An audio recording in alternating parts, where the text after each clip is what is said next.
बारणेंच्या रूपाने पुन्हा एकदा मावळचा गड आम्हीच राखणार. उद्योगमंत्री उदय सामंत. कोरोनाच्या काळात व्हिडिओ कॉन्फरन्सने नेत्यांशी जनतेशी संवाद साधणाऱ्या उद्धव ठाकरेंचा सुपडा साफ आम्ही केला आहे. त्यामुळे त्यांनी कितीही टीकाटिप्पणी केली तरी होऊ घातलेल्या मावळ लोकसभा निवडणुकीत महायुतीचे उमेदवार श्रीरंग बारणे यांच्या रूपाने पुन्हा एकदा मावळचा गड आम्हीच राखणार आहोत, असे प्रतिपादन राज्याचे उद्योगमंत्री तथा रायगड जिल्ह्याचे पालकमंत्री उदय सामंत यांनी केले आहे.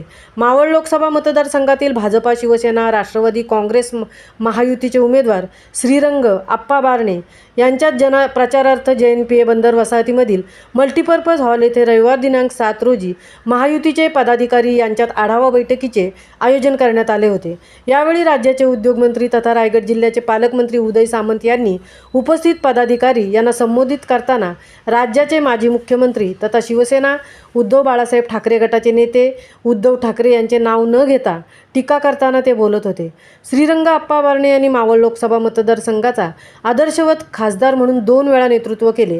त्यांनी देशाचे पंतप्रधान नरेंद्र मोदी यांच्या सरकारमध्ये कोणत्या प्रकारचे जातीपातीचे राजकारण न करता जनहिताची अनेक कामे सरकारच्या माध्यमातून मार्गी लावली आहेत. त्यामुळे त्यांना 7 वेळा संसदरत्न पुरस्कार मिळाला आहे. आज तेच मावळचे खासदार श्रीरंग बारणे हे तिसऱ्यांदा महायुतीच्या माध्यमातून देशाचे पंतप्रधान नरेंद्र मोदी यांना पुन्हा एकदा पंतप्रधान करण्यासाठी निवडणुकीला सामोरे जात आहेत. त्यांचा हा विजय निश्चितच आहे. त्यासाठी नावारूपाला नसणाऱ्या महाआघाडीच्या उमेदवाराला पराभवाची धूळ चारण्यासाठी पदाधिकारी व कार्यकर्त्यांनी कामाला लागणे गरजेचे आहे, असे आवाहन उपस्थितांना राज्याचे उद्योगमंत्री तथा रायगडचे पालकमंत्री उदय सामंत यांनी उपस्थितांना केले. मावळ लोकसभा मतदारसंघात भाजप महायुती एकजीव झाली आहे. त्यामुळे मावळचे खासदार श्रीरंग आप्पा बारणे हे या मतदारसंघात तिसऱ्यांदा विजयाची पताका फडकवतील, असा विश्वास लोकनेते तथा माजी खासदार रामशेठ ठाकूर यांनी व्यक्त केला.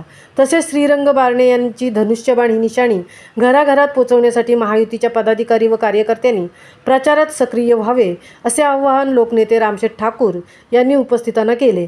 केंद्र व राज्य सरकारच्या माध्यमातून उरण मावळ लोकसभा मतदारसंघात विविध प्रकारची विकास कामे देशाचे पंतप्रधान नरेंद्र मोदी व राज्याचे मुख्यमंत्री एकनाथ शिंदे, उपमुख्यमंत्री देवेंद्र फडणवीस, उपमुख्यमंत्री अजित पवार यांच्या मार्गदर्शनाखाली मार्गी लावली आहेत.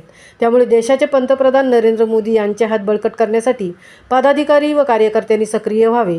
मी केव्हाच नावासाठी काम केले नाही, जनतेच्या हितासाठी कामे करत आहे आणि याही पुढे करणार आहे.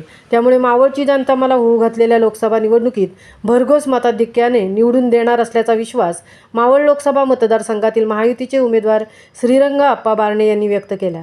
यावेळी उरणचे आमदार महेश बालदी, पनवेलचे आमदार प्रशांत ठाकूर, RPI पक्षाचे जिल्हाध्यक्ष नरेंद्र गायकवाड, राष्ट्रवादी काँग्रेस पक्षाच्या महिला अध्यक्षा उमाताई शिंदे, अतुल पाटील यांनी आपले विचार व्यक्त करून देशाचे पंतप्रधान नरेंद्र मोदी यांना पुन्हा एकदा देशाच्या पंतप्रधान पदावर कार्यरत करण्यासाठी मावळ लोकसभा मतदारसंघातील महायुतीचे उमेदवार श्रीरंग आप्पा बारणे यांना विजयी करण्यासाठी पदाधिकारी व कार्यकर्त्यांनी प्रचारात सक्रिय व्हावे, असे आवाहन केले. या प्रसंगी भाजपचे जिल्हाध्यक्ष अविनाश कोळी, शिवसेनेचे राज्य प्रदेश सदस्य रुपेश पाटील, शिवसेनेचे जिल्हा प्रमुख संतोष भोईर, उपजिल्हा प्रमुख अतुल भगत, भाजपचे तालुका अध्यक्ष रवी भोईर, महिला तालुका अध्यक्ष राणी म्हात्रे, राष्ट्रवादी काँग्रेस पक्षाचे तालुका अध्यक्ष परिचित ठाकूर, वैजनाथ ठाकूर, संतोष विचारे सह महायुतीचे आजीमाजी पदाधिकारी व सरपंच, उपसरपंच मोठ्या संख्येने उपस्थित होते. महामुंबईसह अनंत नारंगीकर, उरण. 6 आमदार हे महायुतीचे.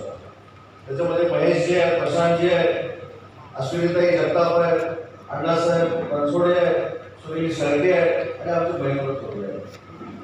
मी मगाशी थोडं त्या गुगलवर जाऊन प्रत्येकाचं मताधिक्य होतं. सगळ्यांनी तसंच मताधिक्य आपण म्हणून सव्वा 3 लाखांचं तुम्ही एवढं देऊ शकता, फक्त सगळ्यांचं मताधिक्य तसंच राहण्याची आवश्यकता आहे. आणि म्हणून आपण सांगितले की आपल्याकडे कोकण आणि पश्चिम महाराष्ट्र हा एकत्र.